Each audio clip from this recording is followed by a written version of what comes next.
সড়ক অবরোধ করে আন্দোলন কর্মসূচি ইস্যুতে দৈনিক প্রথম আলো তাদের একটি বিশেষ প্রতিবেদন করেছে, যার শিরোনাম দেওয়া হয়েছে 90 দিনের 36 দিনই রাস্তা আটকা। 9 মে থেকে 6 আগস্ট রাস্তা আটকে ঘন ঘন বিক্ষোভ, সমাবেশ ও সমজাতীয় কর্মসূচি ঢাকাবাসীর জীবনযাত্রা অসহনীয় করে তুলেছে।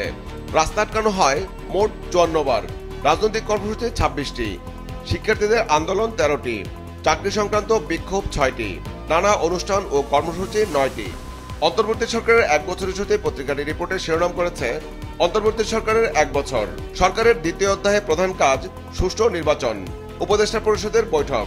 1 বছরে উপদেষ্টা পরিষদের সিদ্ধান্ত গ্রহণ 315টি, বাস্তবায়ন হয়েছে 247টি।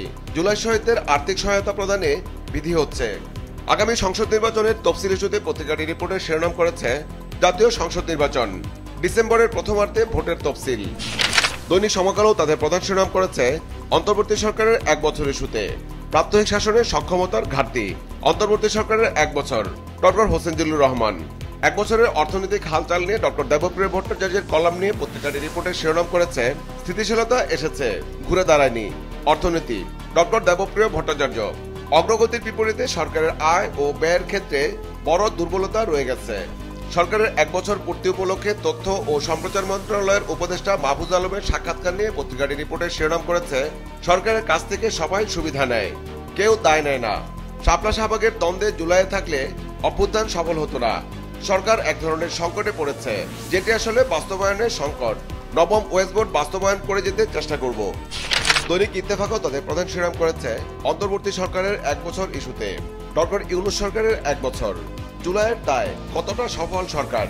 সংস্কার, নির্বাচনের মাস ঘোষণা, জুলাই গণহত্যার বিচার শুরু, মূল্যস্ফীতি কমানো ও রিজার্ভ বৃদ্ধিকে অন্যতম সাফল্য হিসেবে দেখছে সরকার। নির্বাচন ইস্যুতে পত্রিকাটি রিপোর্টে শিরোনাম করেছে ডিসেম্বরের প্রথমার্ধে তফসিল ঘোষণা করবে ইসি। পোস্টাল ব্যালটে প্রবাসীদের ভোট, তবে ব্যালটে থাকবে না প্রার্থীর নাম। ভোটের সময় সিসিটিভি ব্যবহার এখনো অনিশ্চিত। দৈনিক যুগান্তরও তাদের প্রধান শিরোনাম করেছে অন্তর্বর্তী সরকারের 1 বছর ইস্যুতে অন্তর্বর্তী সরকারের 1 বছর, প্রত্যাশা প্রাপ্তির বিস্তর ফারাক, নির্বাচন ও সংস্কার প্রক্রিয়ায় বড় অগ্রগতি, নিয়ন্ত্রণে আসেনি চাঁদাবাজি ও আইনশৃঙ্খলা পরিস্থিতি, চলছে মব, বিনিয়োগ ও কর্মসংস্থান বাড়েনি, দখলবাজি, চাঁদাবাজি, মামলা, গ্রেফতার ও জামিন বাণিজ্যের চাপ। জাতীয় সংসদ নির্বাচন নিয়ে পত্রিকাটি রিপোর্টের শিরোনাম করেছে ডিসেম্বরের প্রথমার্ধে তফসিল, রোজার আগেই নতুন সরকারের শপথ, নির্বাচন কমিশনের সভায় আচরণ বিধিমালার খসড়া চূড়ান্ত, এআই ও ড্রোন ব্যবহার নিষিদ্ধ, প্রবাসীদের ভোটাধিকার দিতে বিশেষ ব্যবস্থা, 31 অক্টোবর পর্যন্ত 18 বছর বয়সী তরুণদের ভোটাধিকার দেওয়ার সিদ্ধান্ত। দৈনিক কালের কণ্ঠ তাদের প্রধান শিরোনাম করেছে বিএনপির নির্বাচনী প্রস্তুতি ইস্যুতে আসন প্রতি 3 প্রার্থী প্রস্তুত বিএনপির, ফেব্রুয়ারিতে জাতীয় নির্বাচন, প্রার্থী চূড়ান্ত হবে নভেম্বরে, বেশিরভাগ আসনে মনোনয়ন প্রত্যাশী 5 জন, প্রত্যেকের আমলনামা তৈরি হচ্ছে, 80 নেতার প্রার্থিতা নিশ্চিত, 70 আসনে ছাড় দিতে পারে দলটি। নির্বাচনের তফসিল ইস্যুতে পত্রিকাটি রিপোর্টে শিরোনাম করেছে তফসিল ডিসেম্বরের প্রথমার্ধে, আচরণবিধির খসড়া চূড়ান্ত। গাজীপুরে এক সাংবাদিককে পিটিয়ে হত্যা ও আরেকজনকে আহত করার ইস্যুতে পত্রিকাটি রিপোর্টে শিরোনাম করেছে সাংবাদিককে প্রকাশ্যে কুপিয়ে গলা কেটে হত্যা, গাজীপুর। আরেক সাংবাদিককে থেতলে দিয়েছে সন্ত্রাসীরা। লন্ডনে এক অনুষ্ঠানে তারেক রহমানের দেয়া বক্তব্য নিয়ে পত্রিকাটি রিপোর্টের শিরোনাম করেছে 5 আগস্টের বিজয় সর্বস্তরের মানুষের অবদান, লন্ডনে তারেক রহমান। দৈনিক দেশ রূপান্তর তাদের প্রধান শিরোনাম করেছে অন্তর্বর্তী সরকারের 1 বছর নিয়ে প্রত্যাশা অনেক, পূরণ সামান্য। অন্তর্বর্তী সরকারের 1 বছর, আজকে থেকে দ্বিতীয় অধ্যায় শুরু। দ্বিতীয় অধ্যায়ের প্রধান কাজ হচ্ছে সুন্দরভাবে নির্বাচন করা, প্রধান উপদেষ্টা।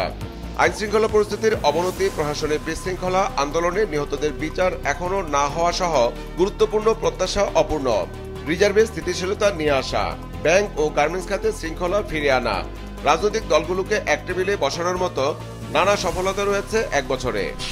দৈনিক আজকের পত্রিকাও তাদের প্রধান শিরোনাম করেছে অন্তর্বর্তী সরকারের 1 বছর ইস্যুতে অন্তর্বর্তী সরকারের 1 বছর, পাহাড়সম প্রত্যাশার পথে ভুল আর বাধা, সংস্কারের অগ্রগতি, 16 সুপারিশ বাস্তবায়ন, 10টি আংশিক বাস্তবায়ন, 85টি বাস্তবায়নাধীন, বিচারের অগ্রগতি, 4 মামলায় বিচার শুরু, 27টি অনুসন্ধান পর্যায়ে, 16টির অভিযোগপত্র। 1 বছরে আর্থিক খাতের হালচাল নিয়ে পত্রিকাটি রিপোর্টের শিরোনাম করেছে স্বস্তি ফিরেছে আর্থিক খাতে, আর্থিক খাতের হালচাল। 1 বছরে আইনশৃঙ্খলা পরিস্থিতি ইস্যুতে পত্রিকাটি রিপোর্টের শিরোনাম করেছে বছর জুড়ে মবাতঙ্ক,